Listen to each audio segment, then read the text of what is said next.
Hi, my name is Chris Holderslonsky, and it is my great joy and privilege to serve you as your minister. And I am coming at you with another one of our From Your Minister Junior edition, which is me and my family. We're going to tell you a little story, and then we have the mailbag. So, this story is especially in honor of our seniors. It's a story that usually we'll tell every year around this time as we're celebrating our bridging seniors. And it's a story that my wife and I made up a long time ago and have told for every group of seniors that have come through all of the churches that we've been privileged to serve. And I especially appreciate all of our seniors who are graduating this year, all of our children and all of our youth, but these folks are particularly wonderful. So, once upon a time, there was a young man who was having a complicated moment.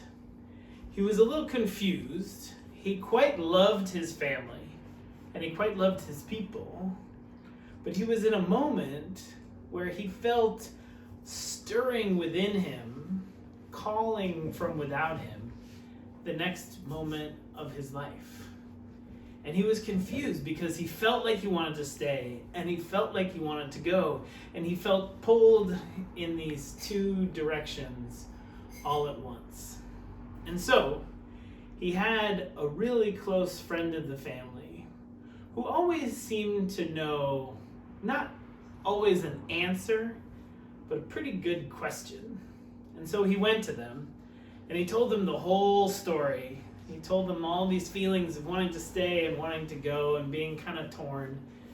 And his wise friend said to him, "Go to the edge of the gorge on the outskirts of the village and wait the entire day, and then your answer will come to you." And so he decided it sounded good. Packed a big lunch, and he packed all sorts of provisions and supplies, and he hiked pretty far away from the village all the way to this gorge, this beautiful place he loved going to. Steep, steep, steep cliffs went down the edges of the gorge, and he stayed there. And he even meditated a little, that he had learned a little bit of meditation techniques, and he tried, and he kind of waited, and he waited, and nothing came. He even brought a pad of paper, and he was writing down all of the benefits of staying, all the benefits of going, everything he loved about home, everything he loved about these ideas of what the rest of the world held for him. And still no clarity came. And he fell asleep at the end of the long day. And he woke up. And in the middle of his dream, right before, the answer did come to him.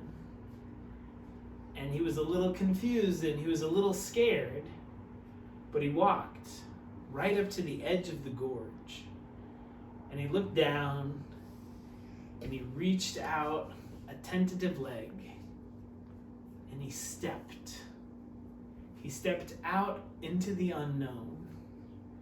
And sure enough, his foot found something firm underneath it, even though it didn't seem like there was anything there. And he stepped out his next foot, and sure enough, he found slowly, foot after foot, that there was actually a bridge holding him. And he walked all the way across, and as he was about halfway, he could see people on the other side.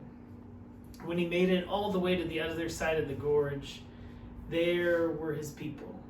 There was his family, his wise friend, all of his community. And they came up to him, and they held him, and his wise friend looked him right in the eyes, and he said, "Whether you stay or go, we will always be your people.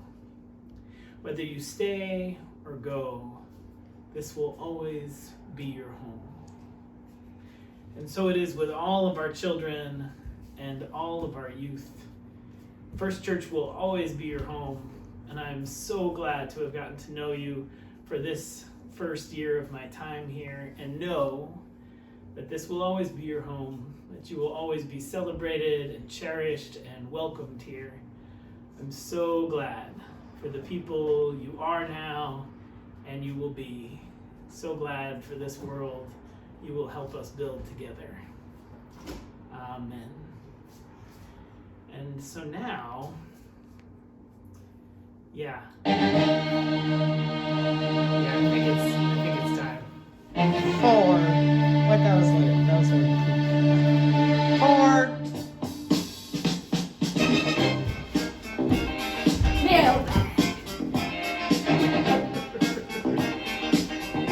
Yeah, it's the mailbag. Unfortunately, Didn't expect Jack to do the dancing this time, too. We part of the team is on strike, so it's just us Yeah, today. that's actually pretty accurate. And interestingly, nothing in the mailbag this week. So do please send us your questions. Adults too. Anybody, send us your questions.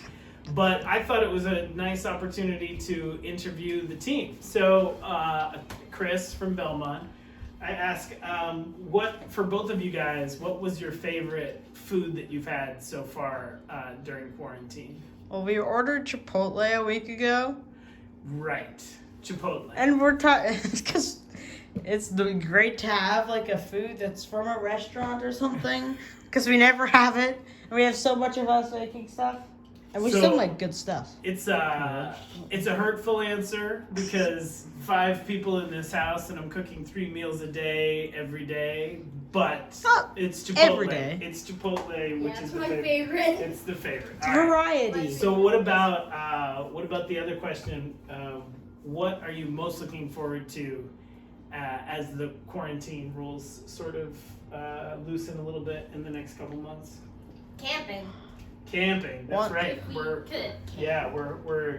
We're heading up to our annual camping trip in Lake Umbagog up on the border of Maine and New Hampshire. It's on the New Hampshire side, so you can still get in. We had reservations as of January, so I think we're looking forward to that. And what about you, Ben? I'm looking forward to, once it's actually okay to do this, to actually seeing some of my friends that live in New Hampshire, because I haven't been able to. Yeah, so we're gonna see some people and excited to see some grandparents. So we're sending all of you lots of love, and again, especially to all of our graduating seniors. Thanks so much, and we look forward to so much more from you in the next many years, and it was really wonderful to get to know you. So thanks a lot, and know that you're held, and that you're loved, and that we're gonna get through this, and happy burgeoning spring.